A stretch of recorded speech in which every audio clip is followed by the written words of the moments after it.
TPCSI fans, you want to revolutionize your sports investing habits? Allow me to tell you about WagerWire. WagerWire is an app that helps you become a superior bettor by allowing you to sync all your sports books and track all your bets in one place. See your current action, your betting history, and stats. You could also sign up for sports books and collect bonus offers. Follow them at WagerWire on X, as it's the best account on the platform. Head to App Store or Play Store now and search WagerWire and download the app.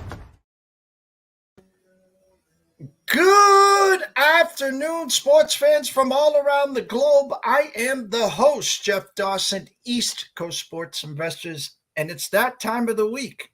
A couple hours later than normal, but what a better way to end the week and start the weekend than with Travis Geiger at WagerWire, our proud sponsor and partnership.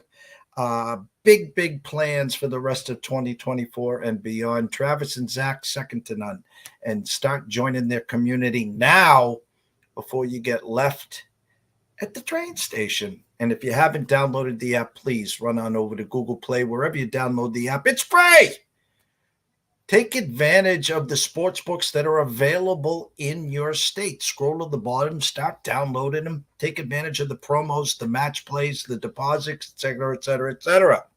From there, myself and the rest of this team and community will take good care of you so we can start turning sports bets into investments. Yeah, believe that.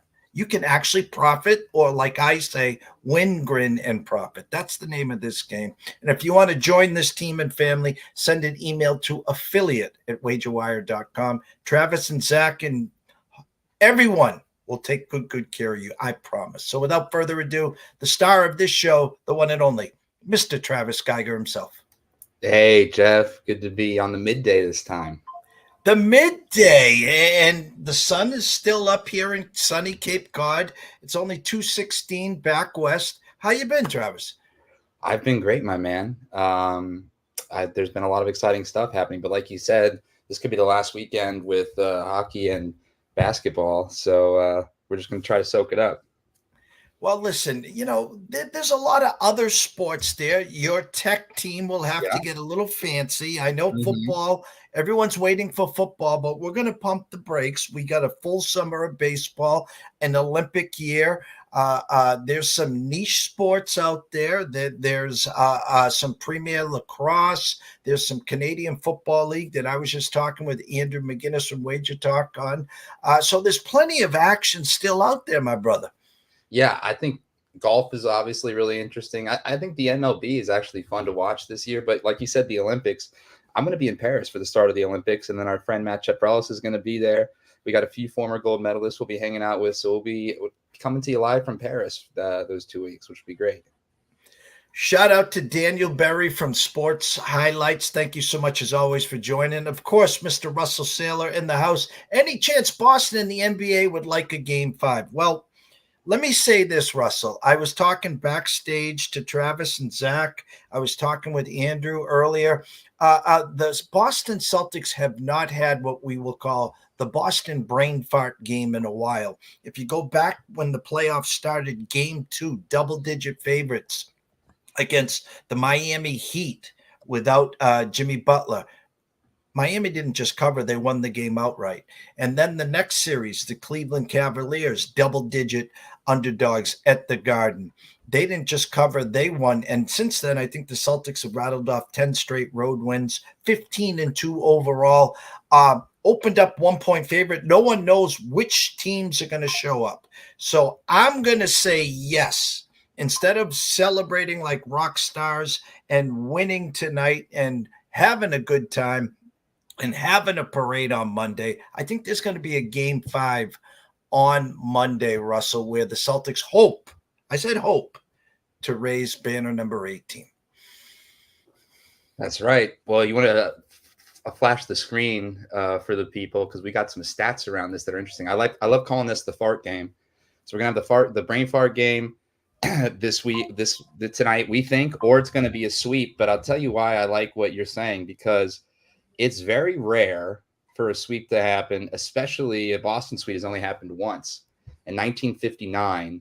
versus the Minneapolis Lakers. All right. So that was their third overall title. That was their first and only final sweep of their 17 titles. Like you said, this would be number 18. If they sweep, it would be sweep 2 and title 18. I witnessed the early 80s with Larry and company. I witnessed Paul Pierce, Kevin Garnett, Ray Allen. This team is special. They got the two young studs, obviously, with Brown and Tatum. Danny Ainge put a great team together. Then Brad Stevens came upstairs. He made some great moves this year, adding Porzingis, and then, of course, adding Drew Holiday, which has been a great add as well. And let me see if I can do this for you. How's that for you? And so, again, it's a matter of Mamba mentality. Which team shows up? Did the Celtics go for the kill? Or is this going to be Scott Foster? Hey, we need at least a weekend to talk NBA, and we'll see you on Monday. Yeah. So to that point, it is pretty freaking difficult to come back down from down 0-3. No one has. No one ever has. Only 15 teams have ever forced a game 6, and only 4 have actually reached game 7 after being down 0-3. And we talked about this. Now Celtics, let's say they lose a hard-fought game. Well, they get blown out tonight in game 5. Now they're all excited. They're, let's just say, 8-point favorites on Monday. And let's just say Kyrie shakes the cobwebs as bad as he has struggled playing in the Garden. Here's the booze. He goes off for 30. Luka scores 35. And now you're in a dogfight, and somehow, some way, Dallas steals game 5. And now we're heading back to Dallas and with the momentum. And it's like that quicksand. You had a chance to raise the banner in Dallas, and now you're heading back to Dallas for a game 6. So I don't think they want that, though. I don't think they want that. Let's go look at how crazy that would be. So this is a classic East Coast sports investors type of graph here where, all right, back when they were playing Denver, series was tied 2-2. That if you put $100 bet down a month ago yesterday, so May 13th, you on a crazy ride. So then they advance the Western Conference Finals. You take a leg up. They're up 3-0 in the Western Conference Finals. They get in. They're plateauing at what is their peak, which is $342 of value on that $100 bet, which have now, of course, retraced below 50% of what that lay was. So if they end up going on a run, my question is, it's never really been done before, but if they can force a game 6, a game 7, how does Vegas factor that in? Of the other game 7s you've seen with teams that were severely down, what would their odds be to win? Well, let me just pull up my trusty app right now, and our friends at the Circa, Derek Stevens, Mr. Benson himself. So currently, as we speak, give me 1 second here. And we go here, we go to basketball, and we go to series prices. So currently the Celtics are minus 5,400 and the Mavericks are plus 2,000 at the Circa. You can get Dallas right now plus a game and a half, plus 875. So again, if you think it's going to somehow, some way, Dallas wins today, there'll be at least 7-point underdogs on Monday. You think it's getting back to Dallas. Jeffrey Benson and Derek Stevens are giving you plus 875 right now. Plus 875. Yep. Wow, that's pretty crazy. Now, when the series started, I think Celtics were around plus 800 to win in 4. So that's about as unlikely as people thought the sweep was. Correct. Interesting. So, yeah, I mean, yeah, those bets are way down. I could actually pull up the graph here too if you want to check a look at do some chart talk real quick. And let me see exact series results here. So if the Celtics win in 5, Circa's offering you 170. If the Celtics win in 6, they're offering you 950. And if they win in 7, 1,400. Wow. 1,400 for forcing a game 7. Yep. Honestly, I think that there's some value there, Jeff. I don't know about you. I mean, if they do more than fart, if they can't find their footing, you know. Well. Again, just on spread odds, it's basically Celtics -1 to pick them.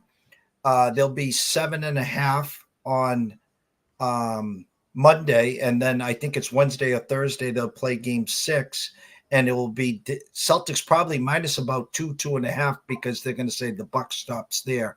So you're getting Dallas basically underdogs in the rest of this series, obviously, but they're 2 home games. Let's say a pick tonight, and they'll probably be 2-point underdogs. So there is value. I just don't know how many people. I call it pizza and beer money. Just something to hold on to, because if it's a wrap, it's a wrap. But it's sports; anything can happen. So the real sweat, obviously, Travis, would be on Monday. With the crowd going crazy and the Kyrie haters. How does Dallas steal a game in Boston?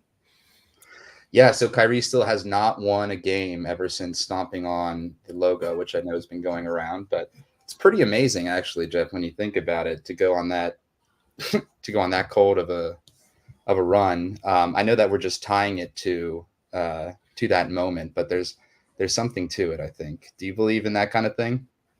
Oh, absolutely. And it's one of these you just got to muscle through. I really thought their opportunity was Game 2. I thought you'd see not an inspired team, because you're in the NBA Finals, but that was their game to steal. Played a great first quarter, a decent second quarter. They started running out of gas in the third quarter, and then the rest was history. Like in Game 3, where they won the first quarter, they won the second quarter, they lost the third quarter by 20, but they actually had the ball a couple times late, even with Luka fouling out with about 5 minutes to go, only down 3, and they just couldn't get the job done. So they're knocking on the door.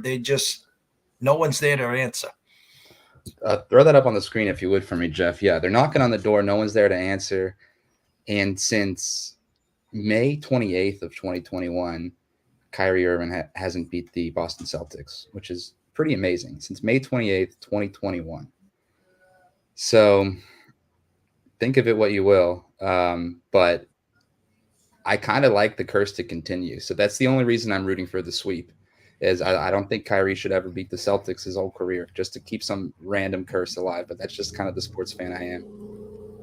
Let me see here. Russell Saylor, DK has Boston in 6 at plus 1,100. Great job there.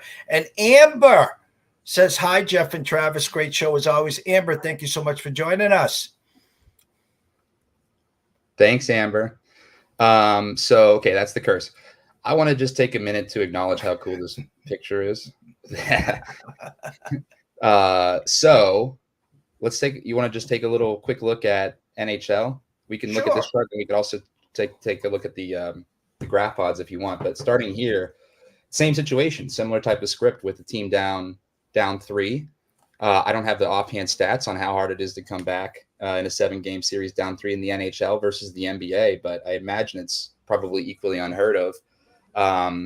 The Oilers bets haven't fallen in value as much as the Mavs bets have, and likewise the Panthers bets haven't risen in value as much as the Celtics bets have, if you want to draw a 1-to-1 comparison. But I'm going to put a hypothetical. I'm not a hypothetical, but I think a kind of interesting question. If you had to put money on the Oilers to come back down 3 or the Mavs to come back down 3, you have to choose a sport. Which team are you choosing?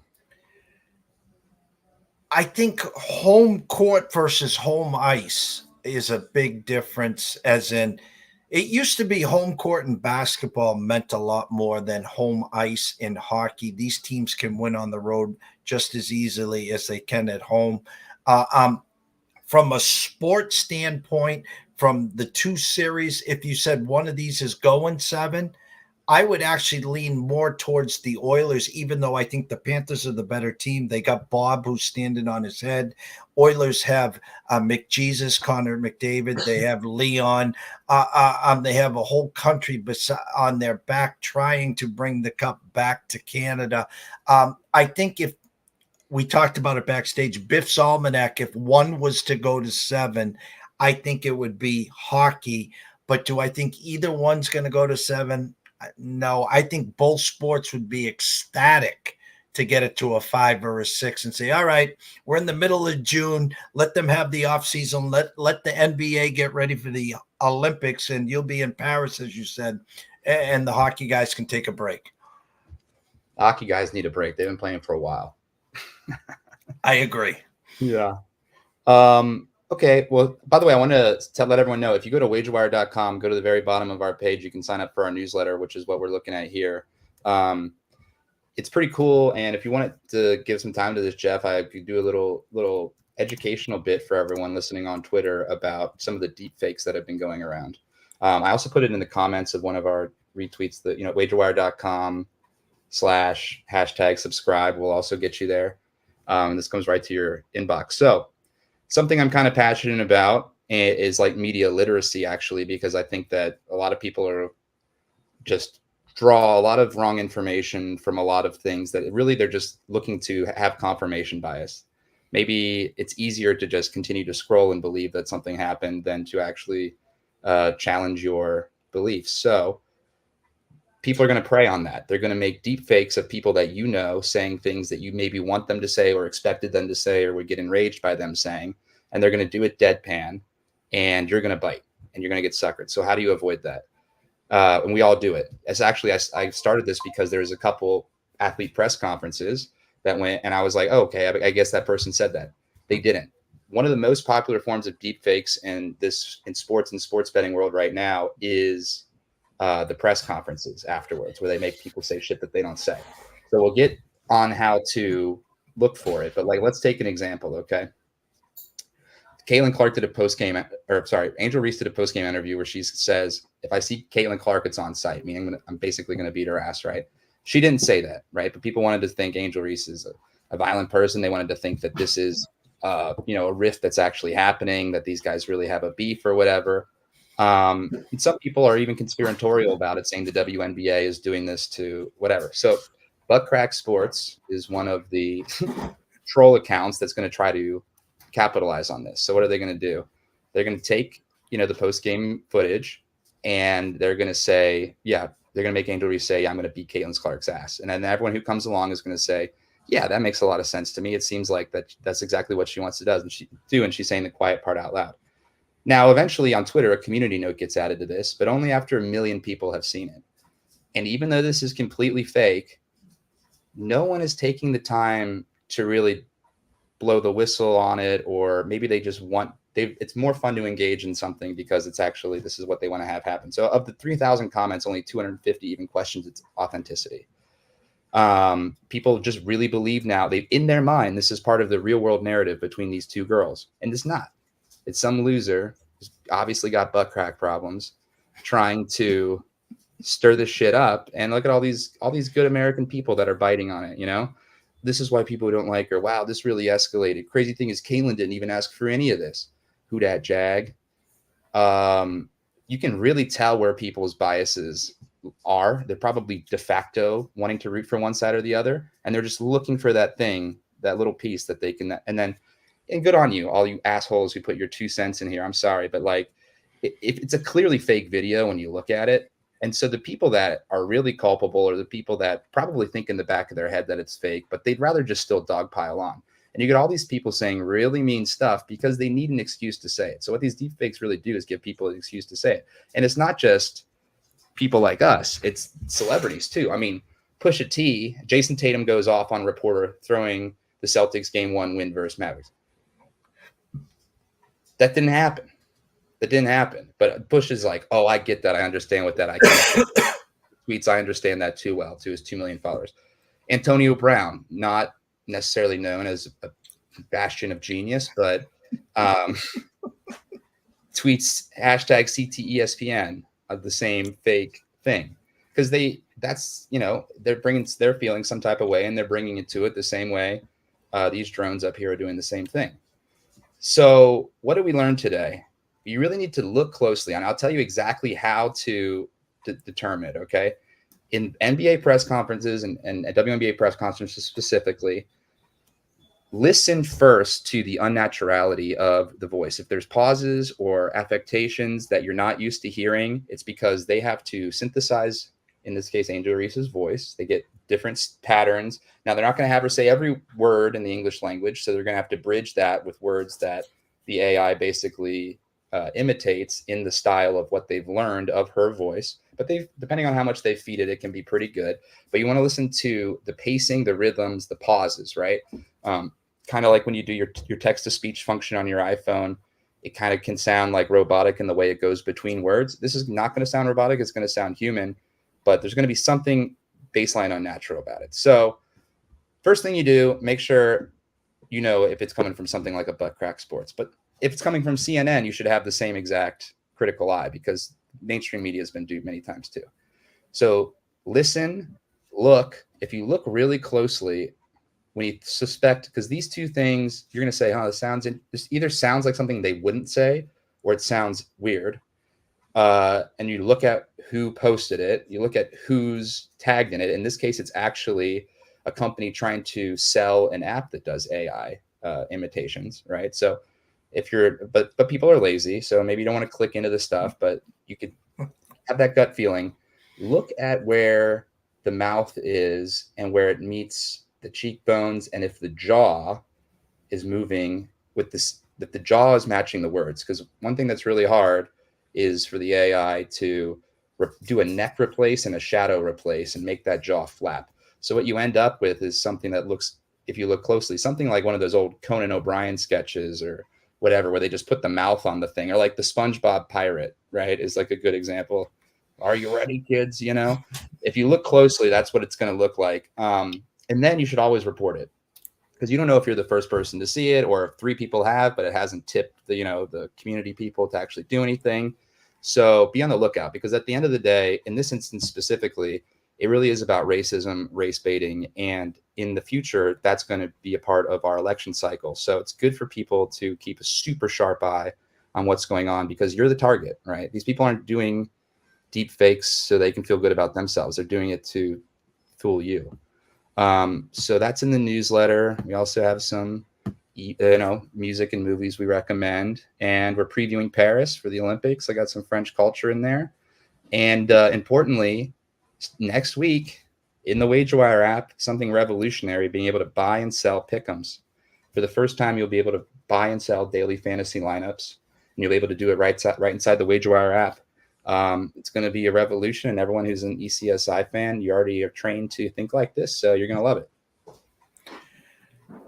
A lot of stuff there, Travis. My question to you is simply the internet. We were, a quick little story, and I'll date myself, is I graduated in 1984. Yes, my 40-year anniversary, okay, is this year. Actually, I think it's in a couple of weeks. But anyways, my point is, I was in a class as a senior, computer programming, and I couldn't get this, and I got the guy to the right of me, the girl to the left, and they're putting all these codes together, and presto bango, and mine looks like alphabet soup. It just won't work, and I'm frustrated. So I go to the teacher, and I said, "Can I ask you a stupid question, sir?" Goes, "What?" I says, "Why in holy hell are we taking computer programming?" And he looked me straight in the eye. He goes, "Mr. Dawson," he goes, "in 10 years," so that would have been 94, "the whole world will be computerized." And I just laughed, and I'm like, "Yeah, okay, pal." And now the rest is history. So my question to you is, everything on the internet is right, of course, wink, wink. And now we're at another spot in the world where AI is taking over everything. How dangerous of a spot are we in right now?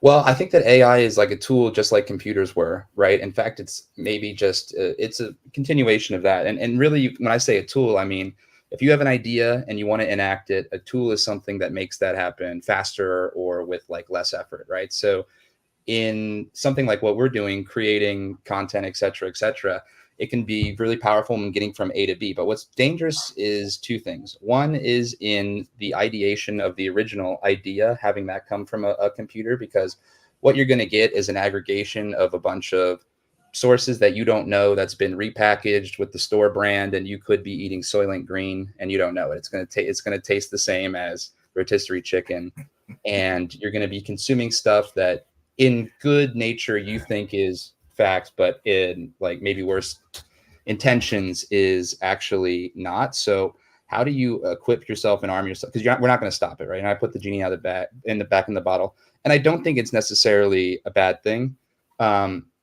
but we have to be smarter about how we consume media. Media used to be a very passive thing that we could do, or you just like lay back, relax, and then like let the stuff come at you.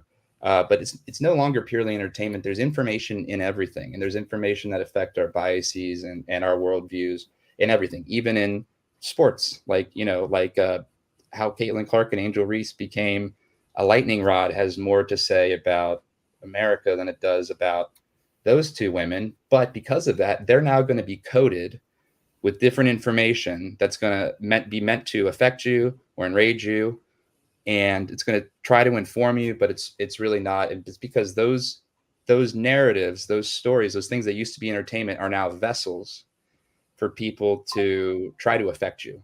And why do they want to affect you? It's to make you suggestible, because if you're if you're enraged, if you're I don't know, if you're titillated, if you're angry, if you're angry or horny, you're going to be more suggestible. You're going to do whatever someone tells you to do. So a lot of this stuff is to either get you turned on or pissed off, so that then the next step is to remedy it with basically capitalism and go buy something or go do something or go spend time somewhere. So you're being targeted. Everyone's being targeted. And it's not just by deep fakes. It's everything. It's the banner ads at the bottom of CNN or Fox News or anything. You scroll through the real news, and then there's all this fake news. It's so interesting. It literally says this is an ad, but it's formatted like news, and they're not policing it. So this goes back to literally the very olden days, before we really even relied on companies and structures and authority figures. Like, it's really up to us, the general public, the civilian, especially in America where there's freedom of speech. We have to be the discerning public.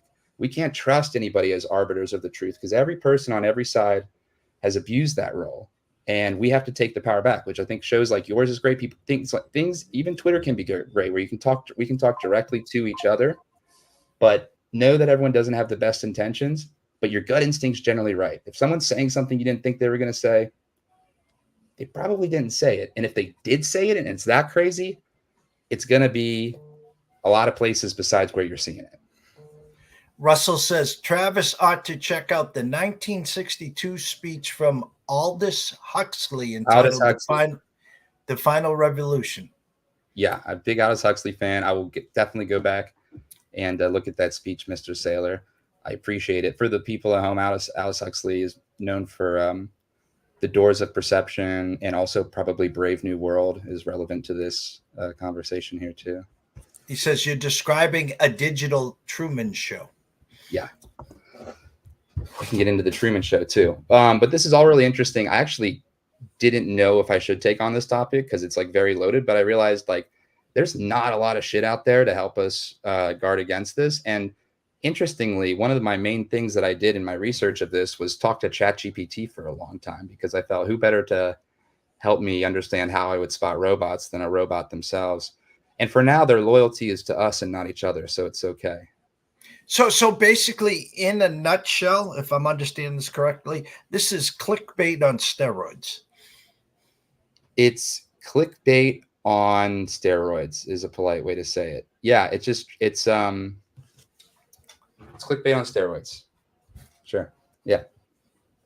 No, you can be open and honest. I mean, because it's like in my lanes, when I sent you that ticket that was on social media yesterday of Patrick Cantlay, $80,000 bet, first round leader, and a cash out that everyone was spreading around on social media. I know this. There's 150 golfers this week. We had Cantlay outright pre-flop, and he was plus 6,700. Okay. I know Dave Sharapan. You know Dave Sharapan very, very well. He worked in the risk room for 20 plus years. There is no one on holy hell that's walking to a window and dropping $80,000 on Patrick Cantlay to be the first round leader. Patrick Cantlay himself wouldn't have done that.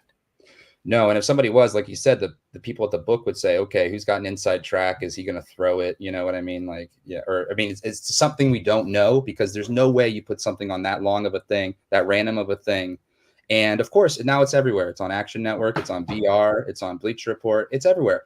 That is the problem. That's why the shit has to stop, like, at the door. Like, people have to call it out. And the sad thing for me is everyone's calling it out in the Bleacher Report comments, et cetera, and no one's doing anything about it. Now, we saved Bleacher Report's ass in the Wayne Shelton story.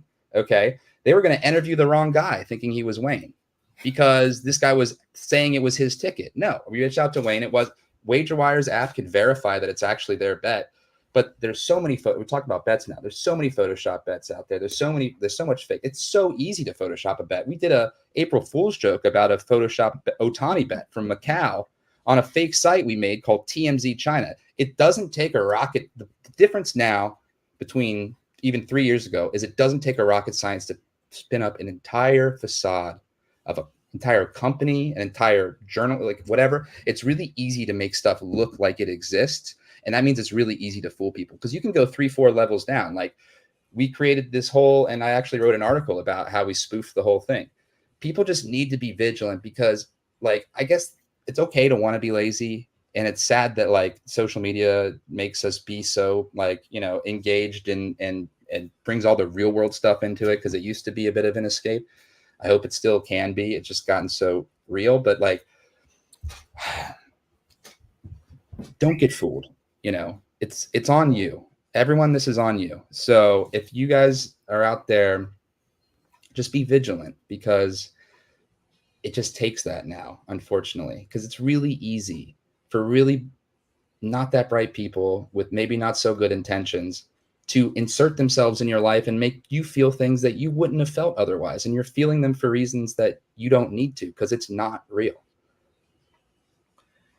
Well, the Who sang a song a long time ago. I think I had it on 8-track. And then you guys, the Gen Zs and Gen X that doesn't know what an 8-track looks like, Google it for the 8-track player. You used to have to wait for those damn songs. You only like 3 of the 7 on there, and it took forever to get there. Amazing stuff, kid. This, and you, as you said, this comes out every week. How do people find this? Go wagerwire.com/#subscribe. You could just go to wagerwire.com and scroll to the bottom is another way to do it. But yeah, and so I whipped this up. I'm not being super elegant about it, because I'm still trying to process what do we do. Right now, it's okay, because you'll see those jaw glitches, you'll hear those things. What do we do when the tech gets better and the rendering engines get better and it's more available? I don't know. What worries me is that the conversation at the top has seemed to have stalled out. And it's because people refuse. I think lawmakers especially are really refusing to wrap their head around it, because it's just a Pandora's box that you can describe with 2 letters, and they don't really have to have an opinion on it yet. But no one's looking out for us out there. And these tech companies, at the end of the day, when they get big enough, they serve the board, and the board serves money. Money's the root of all evil. So it really goes in a very vicious circle. It's up to us to police it. But AI in general is a powerful tool, a revolution, and is like, if the computer is a bicycle for the mind, like Steve Jobs said, this is like strapping a rocket ship onto the bicycle. Well, the funny thing, and I'll close with this, is that we put together an amazing video for the super regionals with the college kids, the games, and nothing was copyrighted until the song that the producer chose. We get an email 2 days later saying Sony is taking a look at this video, and next thing you know, another email that says Sony has decided, please take down your video or edit this, because it was a Steve Perry song. Therefore, Sony, Steve Perry owns this. Therefore, you can't play that video anymore. And so my question to you is, there are groups out there, Sony and everyone else, patrolling what songs you can use and add to videos.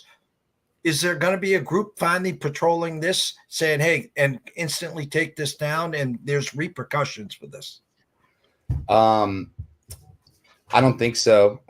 They're just trying to protect their IP so they can monetize it more. But even copyright's going to be dead in a little bit. It's going to be a whole brave new world, as Aldous Huxley put it. I don't know. I'm glad I'm not a record label. I'm glad I'm not a movie studio, because no one respects their IP. I mean, look at how many clips you see of the games. They used to be like, oh my God, FBI warning on recreating an NFL clip. And now you go on, and people that are legitimate companies that really don't have the permission of the NFL are blasting that. Is the NFL coming after them? Some of them, the ones that they can make money on, they think, but they're letting a lot of it go, because in the future, you really just want your thing to be famous. If it's a league, if it's a person, if it's a piece of music, you want it to be famous, because there's other ways to monetize it. And I don't think it's going to be grappling with replay rights on the song, because the real perspective that they should have when Jeff Dawson puts their song on one of his shows is, more people are going to hear this song. They're not going to listen. They're not going to watch the show every time they want to hear the song, but now they know about the song. So they're going to go to us and they're going to find the song, and we can make money then. It's not nickel and diming every person who wants to use it to bolster a thing. It's actually going to get us more exposure the more places it is. And then maybe that person's going to come to a concert. Maybe that person's going to, give a Spotify subscription to listen to the person, buy some merch or whatever. It's more of a long play, as you know, as a creator, to kind of build your audience and build your community. In the days of, I think, nickel and diming and sending, the FCC after people has already gone by the wayside, because of the volume of piracy, is, if you want to call this piracy, out of control. It's not just like Napster anymore. It's like every single social feed, every single day, across a lot of platforms. So the entire industry is getting their head around, actually, how do we stop policing copyright so heavily, and how do we start monetizing more holistically? And it's kind of funny, because of all the sports that we carry and cover here at ECSI, the hardest one to put clips on is the PGA. And that's the one sport that you're trying to get more eyes in the sky. Yeah. You're trying to bring more people. And they are the ones that will, we'll put 4 or 5 clips up there. And next thing you know, on TikTok, there'll be one, hey, you got to take that down. You don't own that person, blah, blah. And all the other sports could give a rat's ass. Yeah, no, exactly. It's so interesting. The PGA has not really been known for being super innovative. And this is just one example. They're the one, they need to explode in popularity. In fact, people want to, get into golf right now. They're not seeing it as many places, because they're the only ones that are still, like you said, really policing it when they really need exposure. They think everyone knows about the game of golf. Most people still know that their dad played it. What thinks they get their husband out of the house or whatever. But golf is much more than that, and it's a beautiful game, and more people need to see it, or else the Saudis are going to be the first people on TikTok that the younger generation find. Well, it's amazing. I loved ending the week here with you, but as we progress here through 2024, we're going to be having you, Zach, and a lot more people from WagerWire on our shows regularly throughout the week and the weekends. It's almost Miller time in your neck of the woods. It's almost 6 o'clock here back east. How do people find you, Zach, the rest of the WagerWire community, the app, and so forth? At WagerWire on X, at WagerWire Live on Instagram, and WagerWire, one word, in the App Store. That's the one and only Mr. Travis Geiger, CXO of WagerWire. In about 20 minutes, Scott Webb's going to join us here.